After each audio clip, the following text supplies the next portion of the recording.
vamos a seguir en nuestro estudio en la epístola, la carta de los Romanos. Ya vamos a terminar, casi vamos a terminar el capítulo 15 hoy. Son 16 capítulos en total. Y a veces siento la tentación de brincarme porque no siento que hay enseñanza en algunas partes y me equivoco, ¿verdad? Le pido al Señor que me ayude a no tomar su palabra a la ligera, sino pedirle revelación, ¿verdad? Mensajes que están a veces escondidos dentro de las Escrituras, y por la luz, por la revelación del Espíritu Santo, Él nos las revela, y le damos gracias por eso. Este día he intitulado este mensaje Pablo, el apóstol a los gentiles.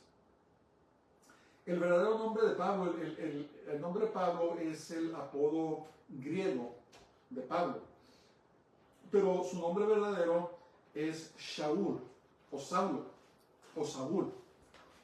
Y Pablo venía o nació en la ciudad de Tarso, que se encontraba en lo que es ahora Turquía.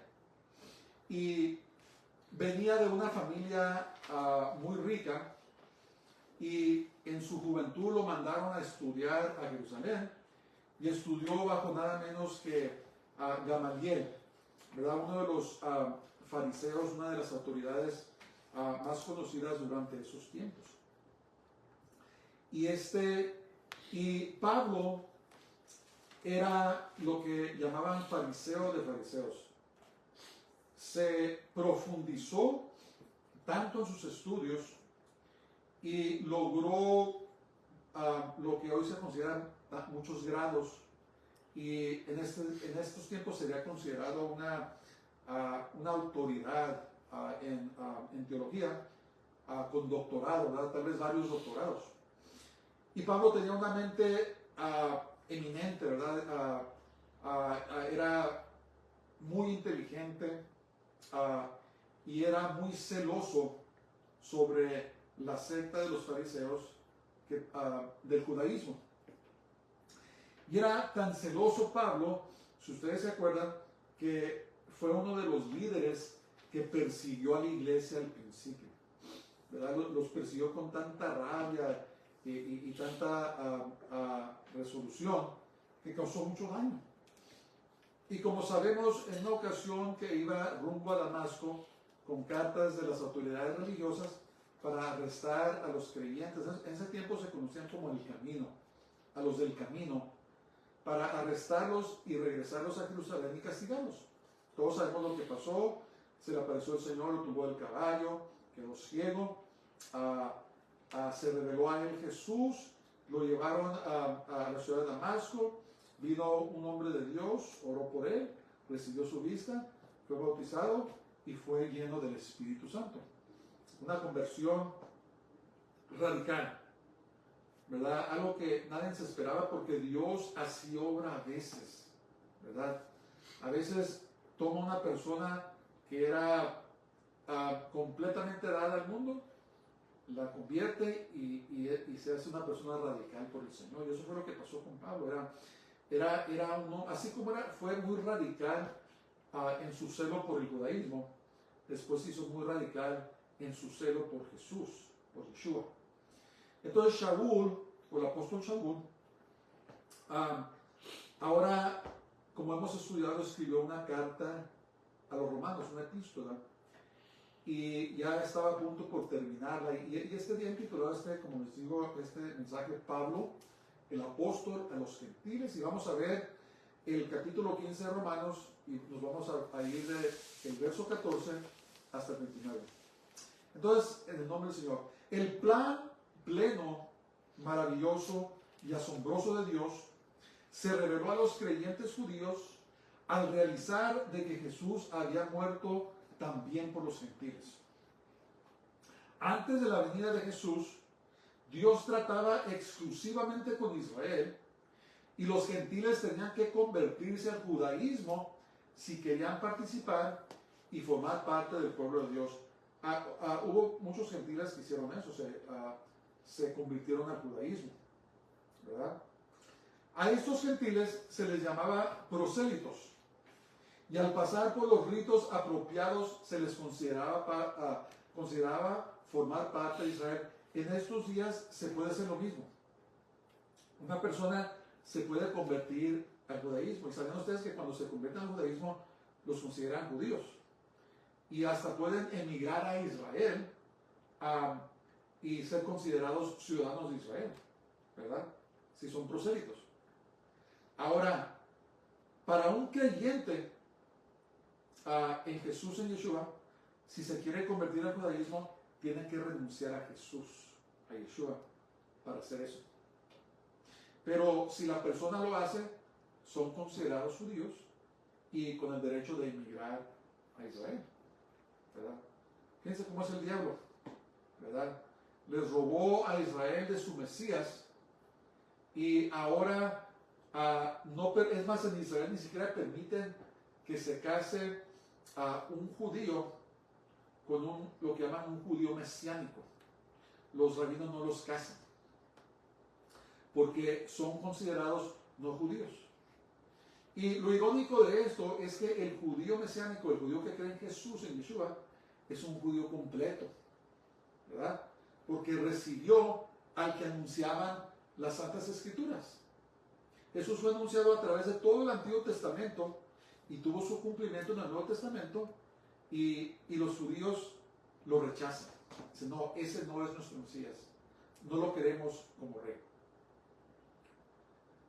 Y con la venida, muerte y resurrección de Jesús, Yeshua, en el libro de los Hechos vemos el relato de cómo Dios le reveló al apóstol Pedro de que la salvación ahora se extendía también a los judíos. ¿Se acuerdan de esa visión que tuvo? Que bajaba en una sábana animales que eran considerados inmundos, y le decían, Pedro, mate y come. Y decía, no, Señor, nunca ha entrado en mis labios cosa inmunda. Y le decía, no llames inmundo a lo que yo he lavado, ¿verdad? En otras palabras, le estaba mostrando en visión que ahora, por medio de Jesús, los que antes eran considerados inmundos, los gentiles, ahora tenían también salvación por medio de la sangre de Jesús, ¿verdad? Es un plan que siempre tuvo Dios, ¿verdad? Pero tuvo que usar a alguien y escogió a los judíos. Pero el plan de Dios siempre fue extender la salvación a los judíos y a los gentiles, porque Él nos ama, somos su creación. Entonces, esto era aún más extraordinario porque los gentiles no tenían que circuncidarse ni guardar la ley de Moisés, sino solo poner su confianza en Jesús. ¿Se acuerdan que había lo que se llamaban judaizantes, que querían que los gentiles se circuncidaran y guardaran la ley para poder ser salvos? Estoy hablando de los mesiánicos. Había un grupo que decía que tenían que hacer eso, pero ¿se acuerdan ustedes en el concilio de Jerusalén? Se juntaron los apóstoles y la iglesia, y dijeron, no, no vamos a poner cargas sobre los gentiles que ni nosotros ni nuestros padres pudimos llevar. Entonces nomás les dieron algunas condiciones: que se apartaran de la fornicación, del pecado sexual, de comer sangre y de comer comida que era ofrecida a los ídolos, ¿verdad? Y de esa manera ya no es necesario guardar ritos, sacrificar animales, sino simplemente ahora es poner nuestra confianza en Jesús, en Yeshua, para la salvación. Porque de tal manera amó Dios al mundo que ha dado a su Hijo unigénito, para que todo aquel que en Él cree no se pierda, mas tenga vida eterna, ¿verdad? Ahora es por fe, es por confianza en Jesús, en Yeshua, ¿verdad? Entonces Pablo les escribió a los romanos. Era una iglesia muy buena, ¿verdad? Era una iglesia muy fuerte que se fundó ahí en Roma, y precisamente no fue fundada por Pablo. Pablo, cuando él escribió la carta a los romanos, todavía no conocía a los hermanos en Roma, ¿verdad? Era una de las pocas iglesias que no había sido fundada por Pablo en esos días. No me recuerdo el nombre de la persona que se cree que fundó la iglesia en Roma, pero no es importante. La cosa es de que el Señor había hecho una obra muy hermosa allá en Roma, y Pablo les estaba escribiendo pero tenía un propósito. Aquí vamos a comenzar allí en el verso 14. Dice: pero estoy seguro de vosotros, hermanos míos, de que vosotros mismos estáis llenos de bondad, llenos de todo conocimiento, de tal manera que podéis amonestaros los unos a los otros. Entonces, ¿qué los papeles? La iglesia en Roma era doctrinalmente sana y Pablo no tuvo que escribirles para corregirlos. Si ustedes leen las otras epístolas como los Gálatas, la carta a Tito y otras, Pablo escribía para que corrigieran algunas cosas. La primera carta, segunda carta de los Corintios, Pablo escribía para que se corrigieran ciertas cosas que estaban pasando. Pero en la carta, en la epístola a los romanos, Pablo no les escribió para corregirlos.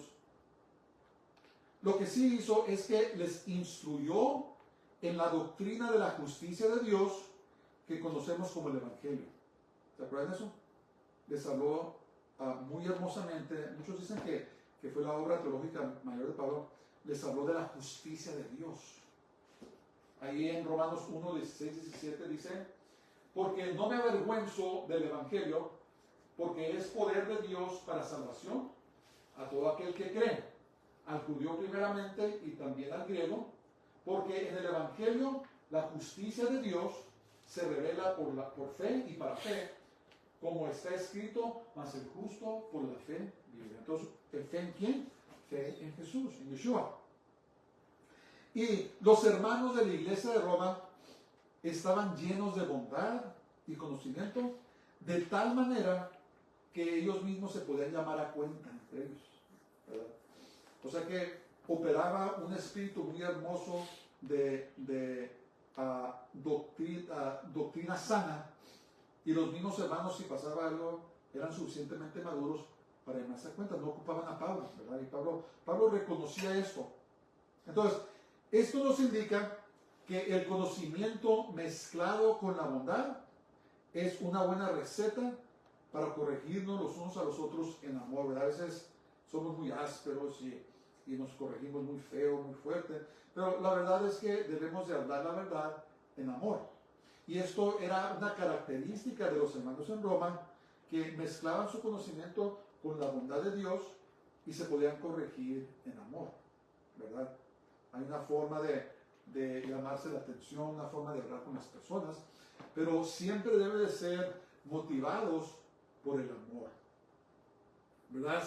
Si la motivación para corregir a alguien es para controlarlos, eso no es el amor de Dios. Si la motivación para corregir a alguien es para hacerlos sentirse culpables y mal, eso no es el amor de Dios, ¿verdad? La motivación en corregir a alguien debe de ser basado en el amor de Dios para que la persona sea restaurada y que corrija su caminar con el Señor, ¿verdad? Hay una diferencia cuando llamamos la atención. Y esto existía en la iglesia en Roma. Es muy interesante. A veces yo pienso en eso y como saben, pues fue en Roma donde el enemigo introdujo esa falsa iglesia que conocemos como el catolicismo romano y corrompió toda la iglesia en Roma. Pero por varios siglos, como unos 2 o 3 siglos, la iglesia en Roma era una iglesia que produjo hermanos muy fuertes, ¿verdad?, en el Señor. Versos 15 y 16 dice: mas os he escrito, hermanos, en parte con atrevimiento, como para haceros recordar, por la gracia que Dios me es dada, para ser ministro de Jesucristo a los gentiles, ministrando el Evangelio de Dios, para que los gentiles les sean ofrenda agradable, santificada por el Espíritu Santo. El que nos santifica, hermanos, es el Espíritu Santo. Cuando fuimos salvos, el Espíritu Santo entró en nuestras vidas, reavivó el espíritu muerto, nos santificó, nos limpió y nos apartó para el Señor. Es lo que quiere decir santificar. Entonces, ¿qué ven sus papeles? Pablo ahora le afirma a la iglesia en Roma de su llamado a predicar a los gentiles, ¿verdad? Imagínense ustedes, el fariseo de fariseos, ¿verdad?, que perseguía a la iglesia, ahora estaba yendo a predicar a lo que antes los judíos llamaban perros, o sea, los miraban abajo. Y Pablo era su cabeza, ¿verdad? Era el que más los perseguía, pero ahora estaba yendo hacia los que antes despreciaban y les predicaba el Evangelio. Solamente Dios puede hacer eso, hermanos. Dios, bendito sea su nombre en su santo poder y su eterna sabiduría, a veces hace eso. La persona menos indicada es la que manda a hacer el trabajo. Bendito sea el Señor. ¿Y saben por qué? Porque la gloria le pertenece a Él, ¿verdad? Nadie puede jactarse de que fueron ellos los que convirtieron a Pablo y ahora se hizo un terror para las autoridades religiosas judías. Se hizo un terror Pablo a ellos, ¿verdad? El que antes le daban palmadas en la espalda y les decían, buen trabajo Pablo, voy a hacer lo que no queremos hacer nosotros, hazlo tú. Y de repente Dios lo cambió milagrosamente y ahora les era un terror a los judíos religiosos, a los fariseos, a los saduceos, a todas las sectas que rechazaron a Jesús. Pablo ahora les ministraba como un sacerdote, ofreciendo sacrificio agradable delante de Dios para presentar a la iglesia de Roma como apartados para servicio a Dios por medio del Espíritu Santo. Les decía, miren, los quiero presentar a ustedes al Señor como un sacrificio agradable y les ministro como un sacerdote para que sirvan a Dios habiendo sido santificados por el Espíritu Santo. ¿Verdad? Pero Pablo era un hombre muy inteligente, ¿verdad? Y debemos aprender de él, de cómo se llegaban las cosas, ¿verdad? Pablo no era tonto, no era, ¿cómo se dice?, necio, sino que era muy inteligente y usaba su inteligencia ahora para propagar el Evangelio de Dios. Le sabía llegar a la gente, ¿verdad? Lean el libro de los Hechos y ahí se van a dar cuenta cómo operaba Pablo, ¿verdad? Que no llegaba diciéndoles, oh, tontos idólatras, no, hasta citaba algunos de sus poetas, de los griegos y los romanos, para darles el Evangelio del Señor. Era muy inteligente Pablo. Entonces, Pablo les estaba preparando porque, como veremos adelante, los quería visitar en Roma, ¿verdad? Quería visitar. Versos 17 al 19 dicen, tengo pues de qué gloriarme en Cristo Jesús en lo que a Dios se refiere, porque no osaría que decir, no me atrevería a hablar sino de lo que Cristo ha hecho por medio de mí para la obediencia de los gentiles con la palabra y con las obras, con potencia de señales y prodigios en el poder del Espíritu de Dios, de manera que desde Jerusalén y por los alrededores hasta Ilírico, todo lo he llenado del Evangelio de Cristo. Entonces, escuchen esto, Pablo nunca se jactaba de sí mismo, sino que se jactaba y reconocía a Dios en todo, ¿verdad? Entonces, ¿verdad? Pablo nunca se creía, ¿verdad? Porque él sabía muy bien, ¿verdad?, quién lo había salvado y quién era el que lo usaba. De igual manera, nosotros debemos aprender a darle la gloria a Dios en todo. Nunca debemos de jactarnos, hermanos, porque no somos nosotros. Jesús dijo, sin mí nada podéis hacer. ¿Qué quiere decir? Sin mí no pueden hacer nada espiritual.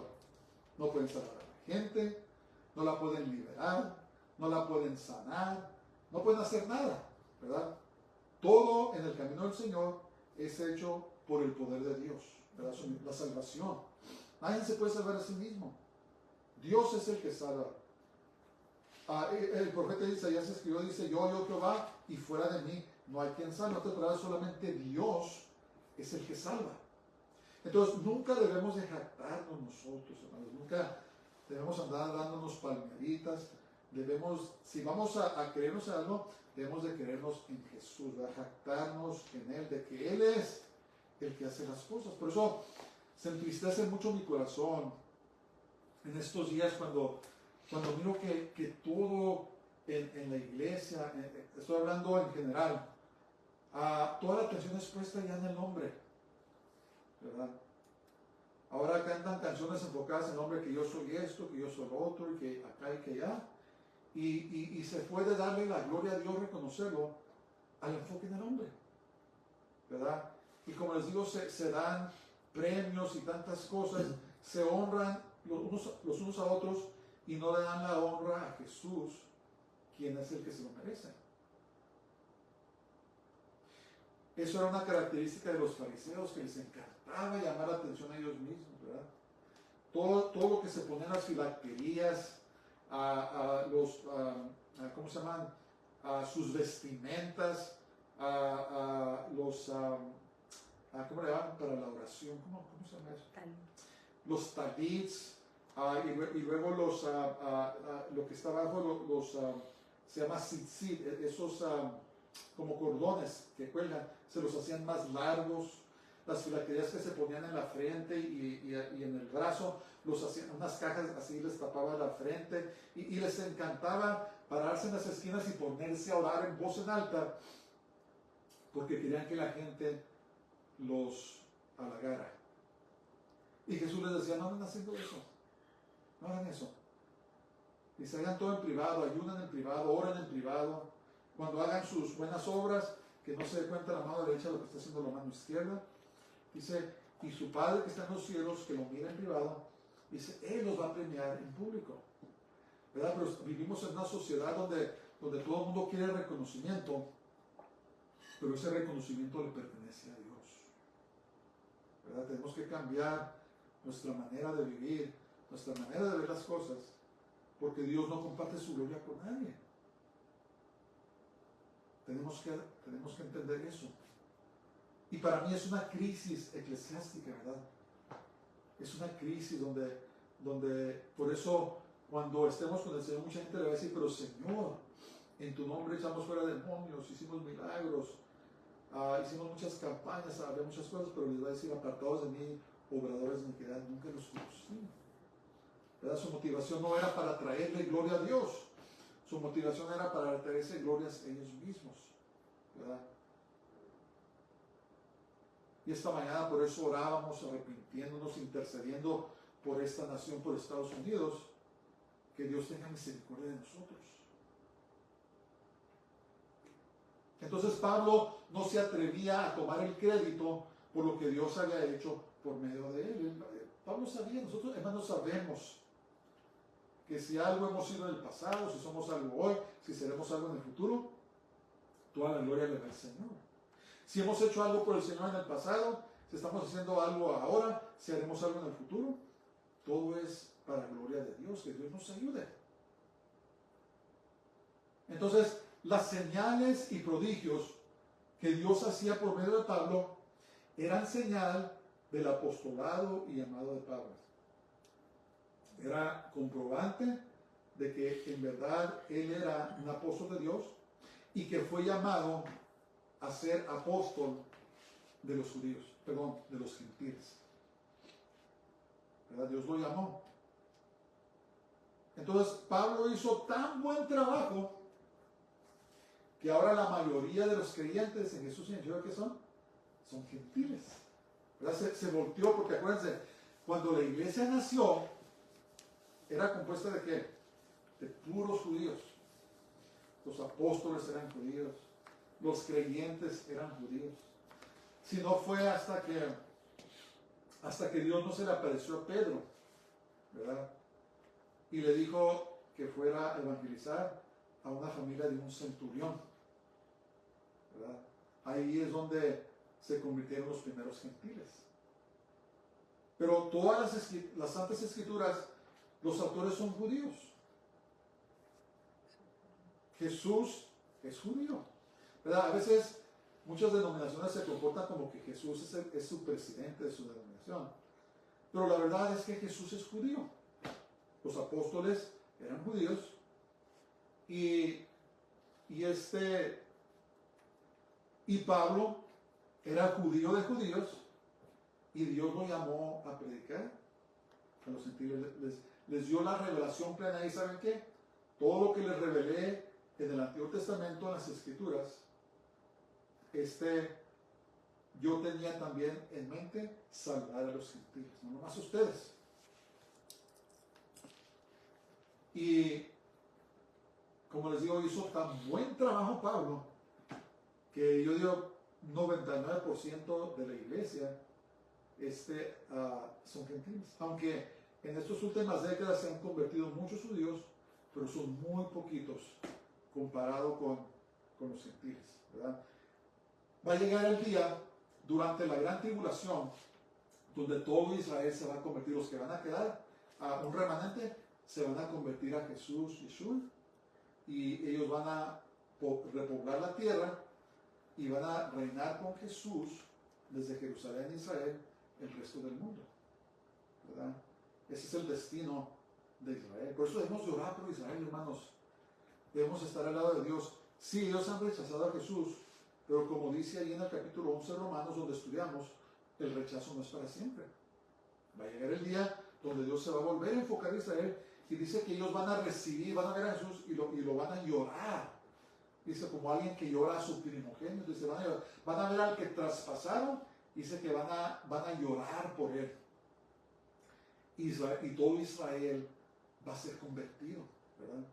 Jesús les dijo, después de la Santa Cena, dice ya no voy a tomar de esta copa ni tomar el pan hasta que no lo haga en el reino del Señor. Dice, ustedes no me volverán a ver hablándole a Israel en general hasta que no digan Baruch haba Hashem Adonai, hasta que no digan bendito el que viene en el nombre del Señor. Entonces va a llegar el día donde todo Israel, o más bien el remanente que va a quedar, lean el profeta Zacarías, lean el Apocalipsis y se van a dar cuenta que van a ser muertos muchos judíos. Adolfo Hitler en la Segunda Guerra Mundial mató como a 6 millones de judíos, que era como una tercera parte de los judíos. Pero el antimesías, el anticristo, durante la gran tribulación, va a matar a 2/3 partes. Van a ser millones. Y va a sobrar un remanente que Dios va a cuidar. Y ese remanente son los que se van a convertir a Jesús y van a reinar con Él, así como los creyentes gentiles también, durante el reino milenario después de la tribulación. Es muy bonito, ¿verdad? Pero Dios tiene un destino para Israel. Y en su gran misericordia también hizo provisión para que los gentiles también alcanzaran la salvación. Entonces, Ilírico, esa región romana, esa provincia romana de la cual Pablo hablaba, que fue a predicar, se encontraba en lo que hoy conocemos como los Balcanes, como Kosovo, Serbia, Bosnia, Croacia, etc. Pablo fue y predicó esos lugares, en los Balcanes. Ok, vamos a seguir. Dice, y de esta manera me esforcé a predicar el Evangelio, no donde Cristo ya hubiese sido nombrado, para no edificar sobre fundamento ajeno, sino como está escrito, aquellos a quienes nunca les fue anunciado acerca de Él, verán, y los que nunca han sido oído de Él, entenderán. Otras palabras, fue y les predicó donde nunca habían oído del Señor. Entonces, escriban sus papeles. Pablo fue llamado a predicar el Evangelio a los que nunca habían oído de Dios, a los gentiles. En esos días, hermanos, muy pocos gentiles habían oído sobre el Dios de Israel, ¿verdad? Si acaso Egipto y Arabia y esos lugares que rodeaban a Israel, pero en su mayoría el mundo nunca había oído hablar sobre el Dios de Israel. Y Dios lo mandó a Pablo a predicar donde nunca había sido predicado, nunca habían oído sobre el Dios de Israel.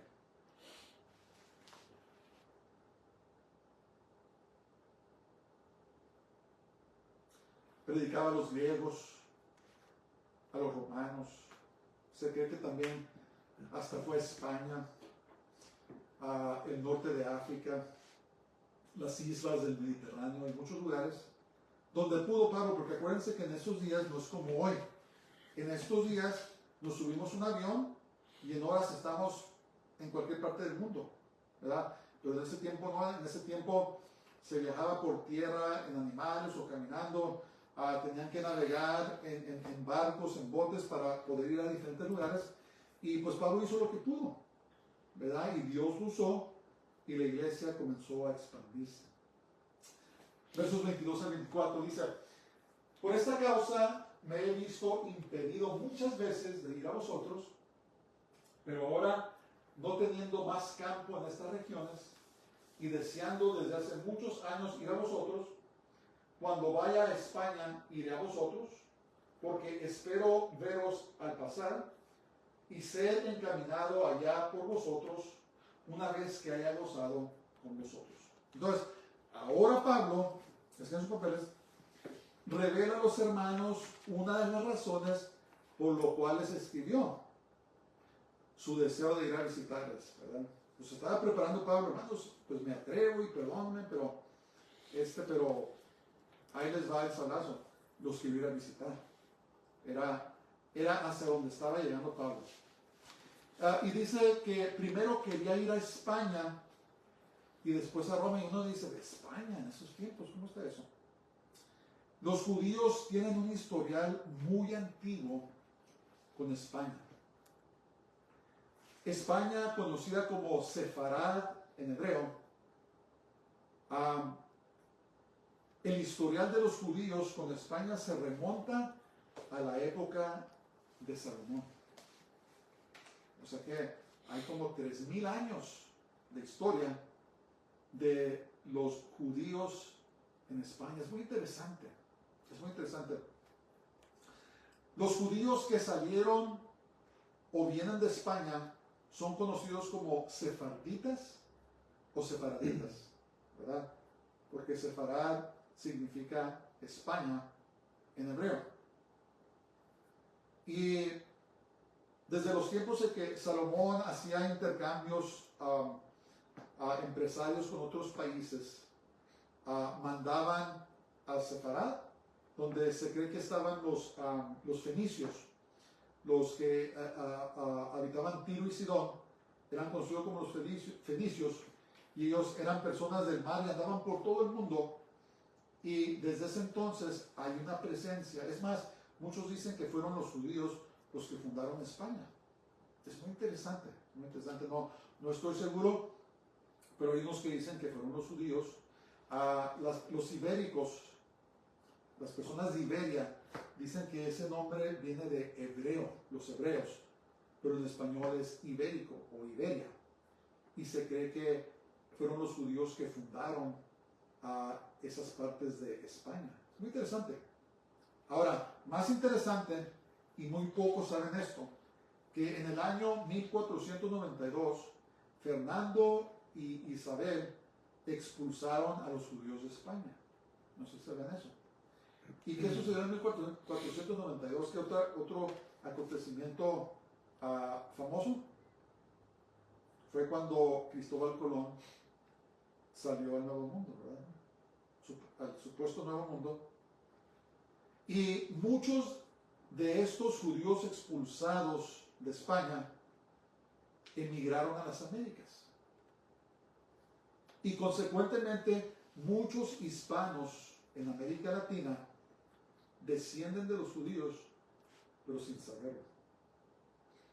¿Por qué? ¿Qué pasó?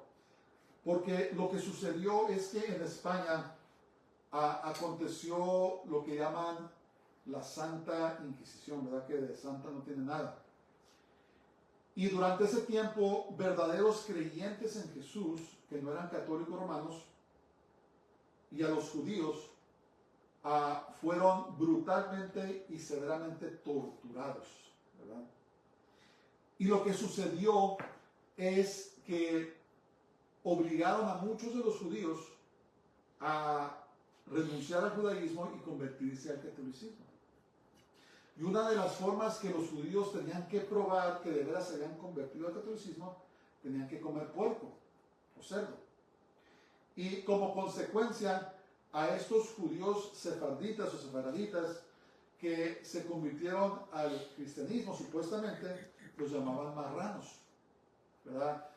todo tipo de expresiones despectivas, los maltrataron y muchos de ellos salieron, emigraron a las Américas, pero eran tan malvados las personas, los de la Inquisición, que establecieron una Inquisición en México y otra en Sudamérica y me parece que hasta en Nuevo México. Y lo que pasó es que estos judíos sefaraditas escondieron su identidad, aunque muchos de ellos celebraban las fiestas de Dios en secreto, pero en público se dijeron ser católicos romanos. ¿Y qué pasó? Con el tiempo se les olvidó quiénes eran. Y en años recientes, por pruebas de ADN y muchas cosas, muchas personas se están dando cuenta de que son descendientes de estos judíos sefaraditas o sefarditas, ¿verdad? Que tienen sangre judía. Es más, España hace unos años pidió perdón por su trato a los sefarditas y hasta les ofreció ciudadanía a los descendientes de los sefarditas. Tenía que ver con el apellido, porque hay libros que contienen los apellidos de los descendientes y tantas cosas. Y por un tiempo abrió esa ventana y les ofreció ciudadanía a los judíos como una forma de arrepentirse por lo que habían hecho. Es muy interesante, ¿verdad? Es muy interesante lo que ha pasado en la historia que no nos han contado. Pero mi punto es de que los judíos tenían un historial muy largo, una trayectoria en España. Y por eso para los tiempos de Pablo ya había una comunidad judía muy bien establecida en España y Pablo deseaba pasar por ahí para predicarles a los judíos y también a los gentiles. ¿Verdad? Muchas personas dicen, pero España, ¿por qué quiere ir a España Pablo? Pues porque había una presencia muy fuerte de judíos en España. Es muy interesante, muy interesante. Y en estos tiempos, los dos grupos más grandes identificados de los judíos son los Ashkenazi, los judíos que se fueron a Europa Oriental, en Alemania, en esos lugares, y los judíos sefarditas, ¿verdad? Los judíos que venían de España. Y es interesante, pues, donde se mezclaron, los judíos Ashkenazi son muy rubios, ojos de color, mientras que los judíos sefarditas son de tez más morena, ¿verdad? Oliva, como lo llaman. Y se puede ver mucha distinción. Cuando nos tocó ir a Israel, mirábamos pues la variación, la variedad. Judíos muy rubios, muy blancos, y también judíos de tez morena, ¿verdad? Más oscuros. Pero es por a donde se habían ido después de la dispersión que sufrieron. Muy interesante.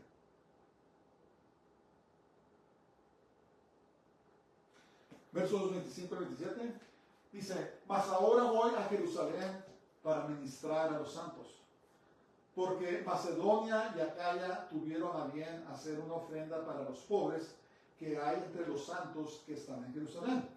Pues les pareció bueno y son deudores a ellos, porque si los gentiles han sido hechos participantes de sus bienes espirituales, deben también ellos ministrarles de los materiales. Entonces, en los papeles, antes de ir a Roma, Pablo planeaba ir a Jerusalén a llevarles una ofrenda por parte de los hermanos gentiles a causa de una terrible hambruna que sucedió en Israel. Si ven ahí el libro de los Hechos, se van a dar cuenta que se levantó un profeta, se llamaba Ágabo, y les dijo, profetizó que iba a venir una hambruna muy fuerte a Israel. Entonces lo que pasó es que los hermanos, los creyentes, los judíos, de donde dice de Acaya y de Macedonia, juntaron una ofrenda y Pablo se las llevó a Jerusalén. Entonces, aquí también hay una cosa muy interesante, hermano. Fíjense en esto. Reconozcámoslo o no, los creyentes gentiles les tenemos una deuda a los creyentes judíos, pues por medio de ellos llegó el evangelio a los gentiles. Y yo sé, el diablo ha torcido las cosas y ahora se voltearon los papeles y ahora muchas iglesias predican una falsa enseñanza que se llama la teología del reemplazo, que dice que la iglesia reemplazó a Israel. Y eso no es cierto. La iglesia es compuesta de creyentes judíos y gentiles, porque siempre han habido judíos que creen en Jesús, ¿verdad? Aunque la mayoría lo rechazó, siempre han habido judíos mesiánicos, ¿verdad? Pero la iglesia tiene su destino, se va a cumplir allí en 1 Corintios capítulo 15 y 1 Tesalonicenses capítulo 4, en el rapto de la iglesia. Pero el destino de Israel es que va a pasar por la última semana profética de Daniel, la gran tribulación, y van a ser convertidos al Señor durante ese tiempo. Son dos diferentes destinos. La iglesia tiene su propio destino, Israel como nación tiene su propio destino. La iglesia no ha reemplazado a Israel, ni Israel tampoco a la iglesia, ¿verdad? Dios sigue amando a Israel ahí. Lean Romanos capítulo 9, 10 y 11, y ahí les dice que la incredulidad de Israel no es para siempre, ¿verdad? Se van a volver al Señor. Y Dios todavía los ama. Miren, las promesas que Dios hizo a Abraham todavía son vigentes. Génesis capítulo 2 y 3 les dijo: bendeciré al que te bendice y maldeciré al que te maldice. Tengamos mucho cuidado, hermanos, de no andar oyendo las voces del mundo del antisemitismo, ¿verdad? Que todo el mundo se vuelve en contra de Israel, no importa qué le hagan, ¿verdad? Lo terrible que pasó en octubre 7, que hicieron barbaridades terribles, pero en vez de echarle la culpa a Hamas, a estos grupos terroristas, ahora se le están echando encima a Israel porque se está defendiendo. Es un espíritu antisemítico, es diabólico, es del infierno, y la iglesia no tiene nada que ver con ella. Tengamos cuidado de que no nos encontremos en el lugar equivocado de Dios. Es muy serio, hermanos, es muy serio. Y Dios le dijo a Abraham, le dijo: y en ti todas las familias de la tierra serán bendecidas. ¿Cómo? Por medio de Jesús, por medio de Yeshua, su salvación, ¿verdad? Entonces, de ellos vino todo eso, de Dios vienen las escrituras, todos los autores de la Biblia son judíos. Algunos piensan que a lo mejor Lucas era griego, pero no están seguros. Pero Pablo dijo: ¿sabes qué? Si están gozando de las bendiciones espirituales, también la iglesia tiene la responsabilidad de bendecir a los judíos materialmente, ¿verdad? Y en el Salmo 122 se nos ordena de que oremos por la paz de Jerusalén. Hay una bendición muy especial cuando bendecimos a Israel, hermanos, de los judíos. Cuando menos oremos por ellos, cuando menos oremos por la paz de Jerusalén, que venga la salvación de Dios a esa nación. Y busquemos maneras de bendecirlos. ¿Quieres ser bendecido? Bendice a Israel. Yo sé que sea lo que sea, tal vez no sean las personas más amables o lo que sea, pero no lo hacemos por ellos, lo hacemos por amor a Dios. Lo hacemos por obediencia a la palabra de Dios, y Dios nos bendice. Dios nos bendice. Entonces Pablo afirmó que si los creyentes gentiles han participado en las bendiciones espirituales, también debemos compartir lo material con los creyentes judíos. Y a través de los siglos el enemigo ha causado odio hacia los judíos. Pero con nosotros los creyentes no debe de ser así. No debemos hacer así, hermanos. Tenemos que reconocer, ¿verdad?, que es una guerra espiritual. ¿Por qué odian tanto a los judíos? Lo único que han hecho es bien. Los mejores científicos, los mejores maestros, los mejores políticos, los mejores inventores, ¿verdad?, que han creado empleos, han bendecido a tanta gente, pero los odiamos, ¿verdad? El enemigo fomenta envidia, fomenta odio en contra de ellos, pero nosotros, la iglesia, no debemos ser así. Tenemos que rechazar la voz del enemigo y orar por la paz de Jerusalén y bendecirlos. Que seamos encontrados en el lado correcto de Dios. Va a llegar el tiempo, dice la palabra de Dios, donde en el valle de, si no se me olvida, no es de Jezreel, no me puedo recordar, me parece que es el valle de Josafat. Dios va a dividir a lo que llama las naciones cordero, o las naciones oveja, que son las naciones que van a tratar bien a Israel, que van a estar con ellos, ¿verdad? De lo que llaman las naciones cabras. Las naciones cabras son las naciones que maltrataron a Israel, que no los apoyaron hasta les hicieron daño. Y si ustedes ven en las Naciones Unidas, se van a dar cuenta que la mayoría de los países siempre votan en contra de Israel. Y son muy pocas las naciones que están con Israel. Pues un día Dios va a juzgar a esas personas.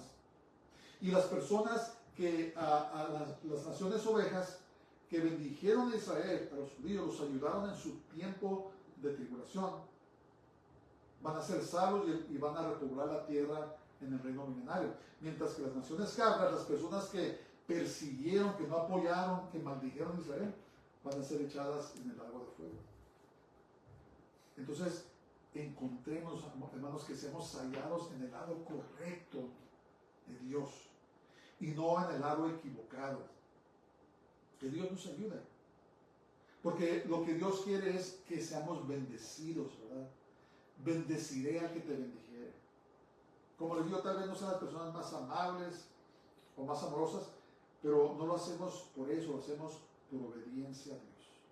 Un día van a entender, pero hasta ese día nuestro trabajo, nuestra responsabilidad como creyentes, como deudores a ellos, espiritualmente hablando, debemos de bendecirlos.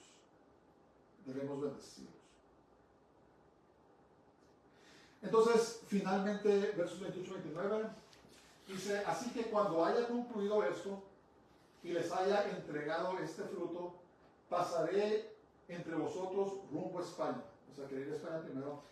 Y sé que cuando vaya a vosotros, llegaré con abundancia de la bendición del Evangelio de Cristo. Entonces, es también interesante.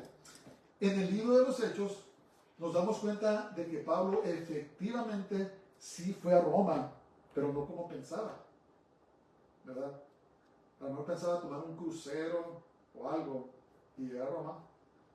Pero, una vez más, en el libro de los Hechos, nos damos cuenta que Pablo fue arrestado por los romanos y eventualmente apeló su caso ante César. Lo que pasó es que llegó a Roma a Jerusalén, y fue al templo. Me parece que andaba con Lucas y con Silas, no me recuerdo, pero el caso es que alguien lo reconoció y los judíos se le echaron encima y casi lo matan a golpes, ¿verdad? Lo empezaron a golpear. Y llegaron los centuriones romanos y básicamente le salvaron la vida, lo quitaron y le dijeron, ¿qué está pasando aquí? Y lo empezaron a acusar pues falsamente como a Jesús, que había hablado en contra del templo y cosas. Y cuando se dieron cuenta que eran asuntos religiosos, tomaron a Pablo y se lo llevaron ¿cómo le llaman? Donde están los soldados, al cuartel de los soldados, y ahí estuvo arrestado. Y entonces una serie de eventos sucedieron. Los romanos se dieron cuenta que los judíos estaban planeando ir y matar a Pablo. Se lo llevaron de noche a Cesarea. Estuvo en Cesarea aproximadamente como 2 años y apeló su caso. Dijo, quiero apelar a César. Y fue de esa manera que fue a Roma, como preso, ¿verdad? Mandaron un centurión que lo acompañara. Nos damos cuenta que mientras iban rumbo a Roma, que hubo una tormenta terrible, hubo un náufrago, cayeron en una isla, no me recuerdo el nombre de la isla, pero Dios usó a Pablo y finalmente cuando pudieron, llegaron a Roma. Y así es como llegó Pablo a Roma. Y predicó aproximadamente como 2 años mientras apelaba a César, y se cree que ese primer viaje soltaron a Pablo. Y ya entonces lo más probable es que sí pudo ir a España y hizo lo que tenía que hacer, pero fue como preso que les predicó a los hermanos en Roma, ¿verdad? También les predicó a los judíos, pero también les predicó a los hermanos en Roma. Entonces, su deseo de visitarlos finalmente se cumplió, pero no como él pensaba.